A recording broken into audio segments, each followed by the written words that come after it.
Alex, I thought owning our home would be a dream, but it's turning into a nightmare, I said, stirring the spaghetti sauce absent-mindedly. Karen, Alex sighed, this is what families do. My parents just want to be involved. Involved? They're here every single weekend. This isn't living, I mumbled under my breath, but he didn't catch it, or he chose not to. The doorbell rang and Alex's eyes brightened. My heart sank. I knew what was coming. He swung the door open. Mom! Dad! So good to see you. Douglas and Nancy waltzed in without taking off their shoes. Douglas, a burly man with a booming voice, immediately took command. Hey, Karen, I see you're cooking. Smells good. Nancy and I were just saying we hoped you'd make dinner. Of course, Douglas, I managed through gritted teeth. Make yourselves comfortable. They had been doing this ever since Alex and I bought this house. Every Saturday, without fail, they arrived unannounced and stayed through Sunday. My plans, my life, discarded. Tonight was supposed to be different. I had planned a quiet night, just Alex and me. But here we were again. Karen, you need some help with that? Nancy offered, but her hands remained firmly in her lap. I've got it, I responded, though my tone was polite, my patience was wearing thin. As the evening dragged on, I found myself doing everything, cooking, cleaning, and entertaining. Later that night, once his parents retreated to the guest room, I confronted Alex in the hallway. This can't go on. I feel like a guest in my own house. Karen, it's just the weekend. Why do you always blow it out of proportion? Alex retorted. I bit my lip, holding back the flood of frustrations. They expect me to cook and clean like I'm their personal maid. Can't they help themselves? It's just what families do for each other. Why do you have to make it a big deal? He turned away, signaling the end of the conversation. His dismissiveness stung. I walked into our bedroom and closed the door quietly. I didn't want another argument tonight. Exhausted, I fell into bed, my mind racing with thoughts of another lost weekend. Sunday arrived with more of the same. By lunchtime, I was washing the last of the dishes, my fingers pruning from the soapy water. Douglas lounged in the living room, flipping through TV channels, and Nancy chatted with Alex. No one even noticed how drained I looked. Finally, they prepared to leave. Bye, Karen. See you next weekend. Nancy chirped on their way out. Next weekend. The words echoed in my mind like a death knell. I forced a smile and waved. As the door clicked shut, I knew I had to find a way to bring change. This was our home, our life. I couldn't allow it to slip away under the weight of their relentless presence. Another Saturday rolled around, and my stomach tightened as the doorbell echoed through the house. I had barely finished my morning coffee when Alex's parents stormed in, bringing an unwelcome whirlwind of demands. Alex, help your father with the garden, Nancy ordered, already dressed in her gardening clothes. Karen, you can start on breakfast, can't you? Without waiting for my response, she continued, and after breakfast, we'll need some help organizing the attic. It's a mess up there. I looked over at Alex, hoping he'd see the exhaustion etched on my face. Instead, he nodded eagerly and followed his father outside. My heart sank as I retreated into the kitchen. As I cooked, I noticed Nancy pacing behind me, occasionally peering over my shoulder. She made a show of adjusting my work. You should add more salt. And are you sure those eggs are cooked properly? Douglas likes them a certain way. Grinding my teeth, I kept my tone controlled. I've got it, Nancy. Breakfast was a tense affair. Every bite felt forced as they critiqued every dish. Once it was over, I barely had time to inhale before Nancy ushered me towards the attic. I don't know how you've let it get so disorganized, she criticized, shaking her head. You have to stay on top of these things, Karen. Hours passed in a haze of dust and redundant suggestions from Nancy. She directed me, delegating the heavy lifting to me while she sorted through old holiday decorations. Finally, as the afternoon wore on, I found a moment with Alex. He was wiping his brow, seemingly proud of the work he'd done outside. We need to talk, I whispered urgently. Now? Can't it wait until later? Alex frowned, already distracted by his parents' calls from downstairs. No, it can't, I insisted. We walked to a quiet corner of the backyard. Your parents... It's too much. They expect me to be at their beck and call. I can't spend every weekend like this, don't you see? Alex sighed heavily. Karen, they're my parents. They're not going to be around forever. Why can't you just put up with them? It's family. And what about us, Alex? I felt the tears prickling my eyes. There's no room for us to be a family. It's all about them. He looked away, shaking his head. You're overreacting. This is how it is. Just accept it. I stared at him, the weight of his words sinking in. Accept it. That simple phrase, so dismissive, so final, spoke volumes about where I stood in his life. That evening, after another taxing day, I lay in bed unable to sleep. The light snoring of Alex beside me was almost mocking. He never saw it, could never understand the toll this was taking on me. His parents had become a wedge, driving us further apart with every unwanted visit. Determination surged through me. This was my home too, and I wouldn't allow their presence to overshadow my joy any longer. If Alex wouldn't stand by my side, I'd find another way to fight for the life I deserved. The seeds of a plan began to take root. Sunday arrived with an air of inevitability. I braced myself for the usual impositions, already weary in anticipation. As I moved through my morning routine, I kept turning one idea over in my mind. It was desperate, but I had to try something. When Alex walked into the kitchen, I took a deep breath. Alex, I think it's only fair if my parents visit too. Maybe next weekend? He stopped, coffee mug halfway to his lips. What? Your parents are always here, I explained, trying to keep my tone calm. It would be nice to have my parents over for once. Balance things out, you know? His eyes darkened instantly. Don't you dare invite them. This is our house. They'd only complicate things more. A sharp pang of hurt hit me. Complicate things more? How do you think I feel every weekend, Alex? It's always your parents, never mine.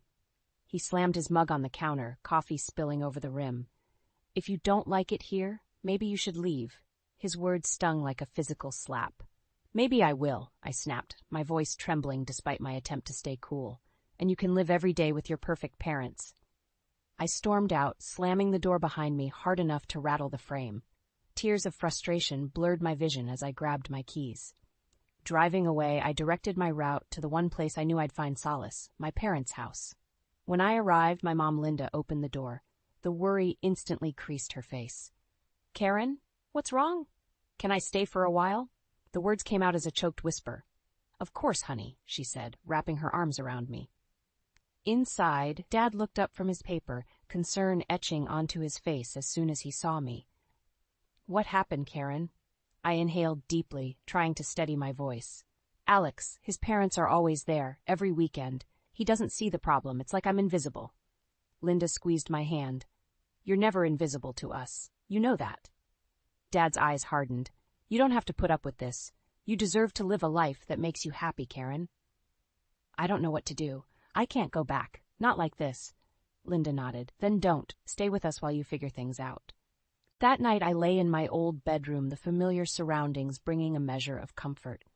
I scrolled through my phone, searching for something, anything that could give me a way out. A divorce lawyer's website caught my eye. It seemed drastic, but so was my situation. The next morning I called the number. An appointment was set for later in the week. As I hung up, determination settled in. Douglas and Nancy had underestimated my resolve. They saw me as a pushover, someone who would endlessly accommodate their whims. But they were about to see a side of me they hadn't expected. That week, I stayed with my parents, a sense of clarity settling in. I knew what I had to do. Meetings with the lawyer confirmed my course of action. The legal process was daunting, but the lawyer assured me I had a strong case. We discussed filing for divorce and the steps to gather evidence of emotional neglect. One evening, while drinking coffee in the kitchen, my mom sat down next to me. Are you sure you want to go through with this, Karen? I nodded resolutely. Yes, Mom. Alex doesn't respect me. I need to reclaim my life. She gave me an encouraging smile. We're here for you, whatever you need. A few days later, I took the first step. I went back to the house while Alex was at work to collect my things. I needed more than just my clothes. I gathered documents, personal items, anything that would help me with the case. As I packed, I spotted a photo of Alex and his parents on the beach. My resolve strengthened. I heard the front door click open. My heart raced. I turned to see Alex standing there, looking confused. Karen, what are you doing here? I came to get my things, Alex, I said, my voice steady. I'm filing for divorce. His eyes widened with shock and anger. Divorce? Karen, you can't be serious. I'm dead serious, Alex. I deserve better than this. He took a step closer, trying to intimidate me. You think you can just walk away? You're not taking anything from this house. I squared my shoulders.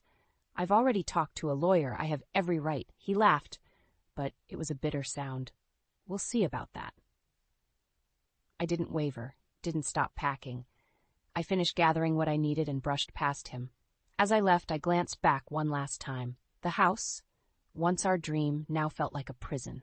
Back at my parents' house, I started the process of piecing my life together. I focused on my work, pouring my energy into my job to distract from the emotional turmoil. My parents were a constant source of strength, their belief in me unwavering.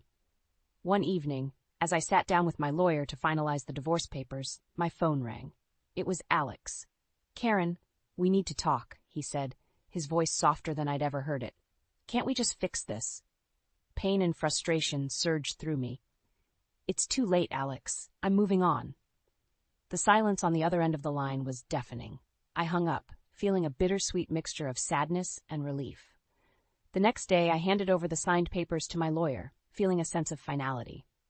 The battle wasn't over, but I was ready to fight. I was reclaiming my life, one step at a time, and I wasn't looking back. In the weeks that followed, I worked with my lawyer to gather evidence.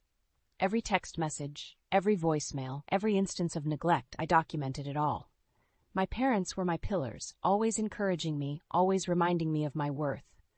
One Friday evening, I found a moment of peace in my parents' living room. My dad asked, "How's it going, Karen?"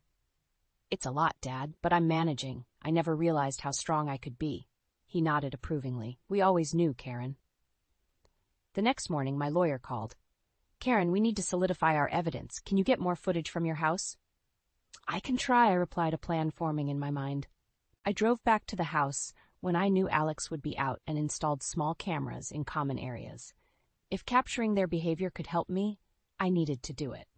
I felt a pang of invasion, but reminded myself this was necessary for my case. By the following week, the cameras had already gathered significant footage. Every harsh comment, every dismissive gesture, it was all there. Satisfied, I retrieved the camera and handed the evidence to my lawyer. Later that day, I got another call from Alex. "Karen, you don't have to do this. Let's try to fix things." My voice was steady. "Alex, we tried, but you chose your parents over us." Silence hung heavily before he muttered, "You'll regret this." I ended the call, focused on the road ahead.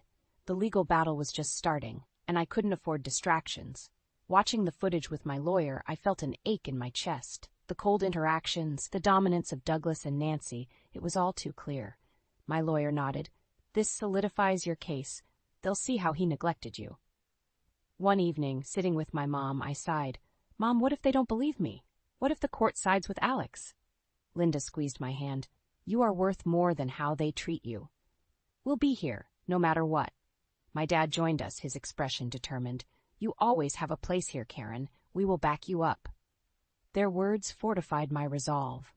Alex had underestimated me, and he needed to understand I was not backing down. The next day, I filed for divorce and formally submitted the evidence.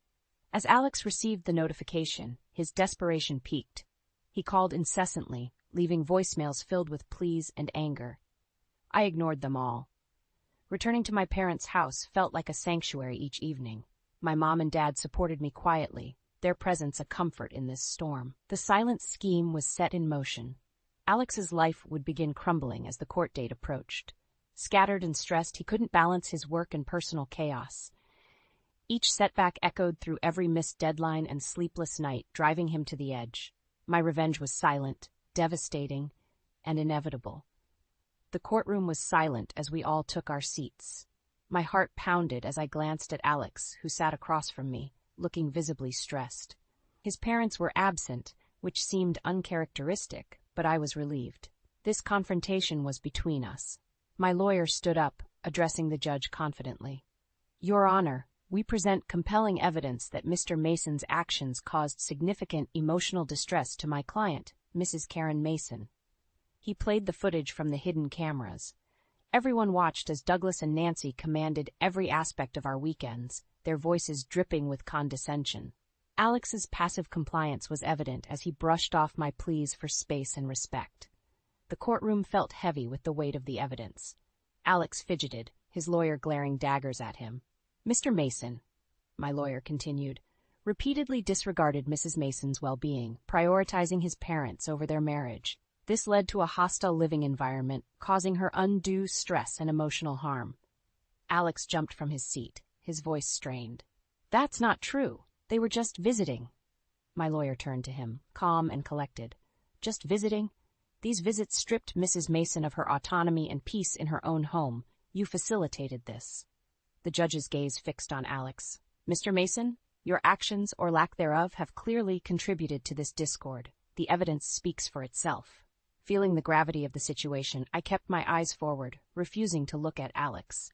Moments later, the judge ruled, in light of this evidence, I award Mrs. Mason ownership of the house and a significant portion of the joint assets. A wave of relief washed over me. The ordeal was not entirely over, but this victory was monumental.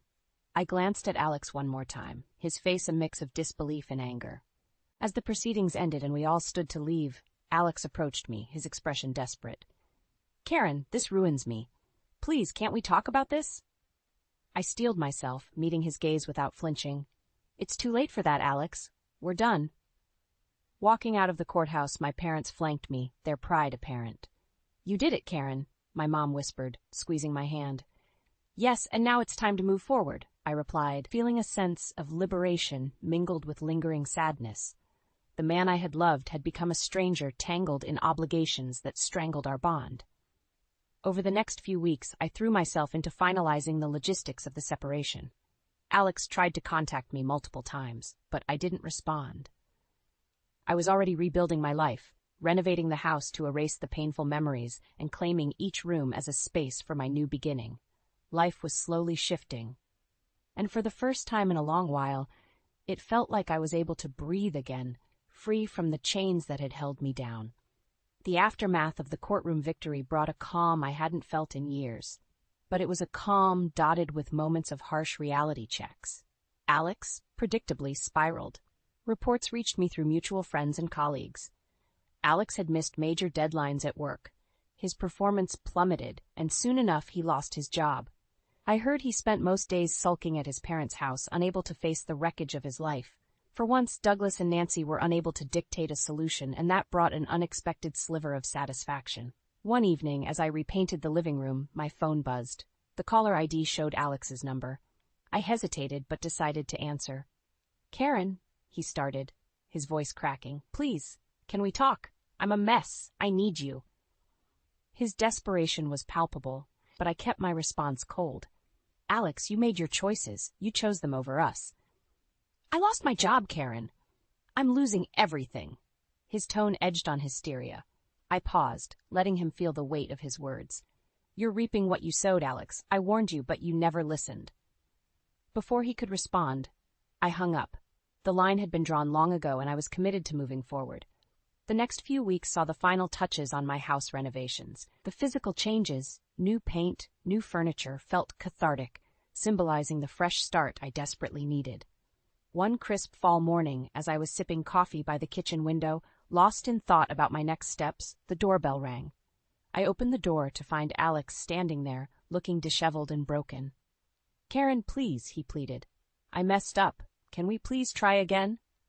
I looked at him, feeling a twinge of the old love but overcome by the betrayal that had led us here. Alex, the past is gone. You can't undo what you did. His shoulders slumped. Karen, I'm so sorry. I don't know who I am anymore without you. I took a deep breath, steeling myself. You'll have to figure that out. You had your chance to build a life with me, but you threw it away. Now, live with what you've sown. He stood there, silent, tears forming in his eyes. For a moment, I almost softened, but then the memories of every painful, dismissive moment came flooding back. This was a consequence he needed to face.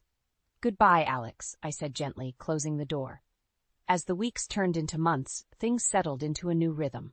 I focused on my career, dug into hobbies I'd neglected, and rekindled friendships. Supportive notes and visits from friends reminded me that life was moving forward. One day, my friend Sarah dropped by. You look happier, Karen, she observed over a glass of wine. I am, I nodded, smiling genuinely. I finally feel like I'm living my life for me. The drama of the past year had carved a new path for me. It wasn't just about revenge. It was about finding justice and reclaiming my life. With every step forward, the shadow of the past grew fainter, and a brighter, self-empowered future loomed ahead. And for the first time in a long time, I felt truly free. Months passed, and life began to take on a new sense of normalcy. The renovations on the house were complete, erasing any trace of the tumultuous past I'd shared with Alex. The place felt like my own sanctuary now, each room imbued with my choices, my style, my freedom. One spring afternoon, as I was planting a garden, Sarah arrived with a bottle of wine. "Thought you could use a break," she said, grinning. I wiped the dirt from my hands and motioned her to the patio. Perfect timing. I could use a drink. As we sat on the patio, Sarah looked around appreciatively. "You've really made this place your own. It's beautiful, Karen." "Thanks," I replied, sipping my wine.